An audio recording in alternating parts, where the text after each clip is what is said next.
Kalau kita lihat di belakang saya itu adalah alun-alun Pengging di Boyolali, Jawa Tengah. Sebetulnya alun-alun ini mempunyai cerita sejarah yang cukup penting.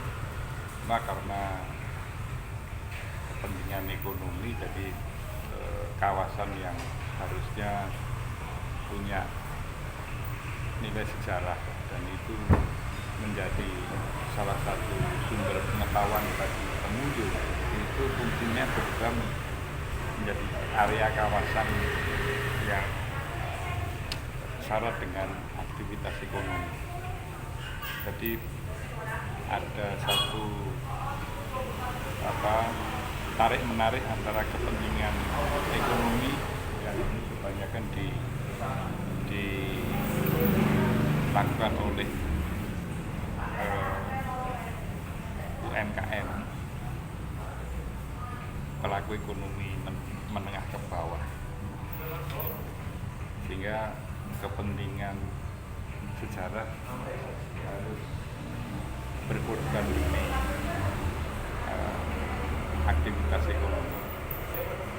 Nah, ke depan barangkali perlu cari solusi yang optimal antara pelestarian area bersejarah dengan aktivitas ekonomi, karena bagaimanapun kita tetap tidak bisa lepas dari sejarah masa lalu.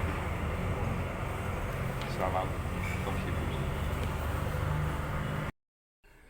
Itu tadi adalah liputan saya di salah satu sudut alun-alun Pengging, Boyolali, Jawa Tengah, di mana di situ ada tarik menarik kepentingan sejarah di satu sisi dan kepentingan ekonomi di sisi yang lain. Nah, ini tidak hanya terjadi di Pengging, di berbagai belahan tanah di Nusantara ini saya kira juga mirip-mirip persoalannya. Bagaimana kita melestarikan warisan sejarah yang sekaligus menjadi sumber pengetahuan bagi generasi mendatang dengan kepentingan praktis yang boleh jadi tidak bisa ditunda, yaitu kepentingan ekonomi.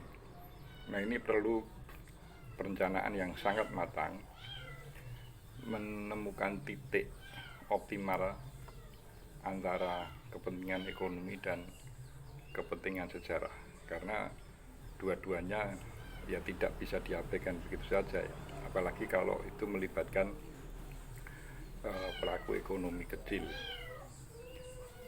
Nah, ke depan sekali lagi kita perlu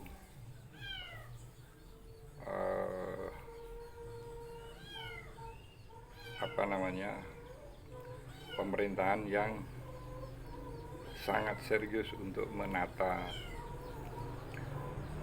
berbagai kepentingan ini ya, sehingga ditemukan satu titik yang paling optimal agar semuanya mungkin tidak secara ideal terpenuhi, tetapi minimal kita berada pada posisi yang optimal bagi semua pihak.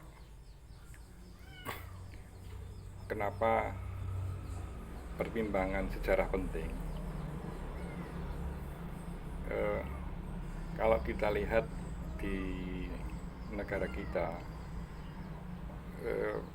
cerita tentang sejarah banyak spekulasinya, karena ya itu tadi, kita tidak mampu merawat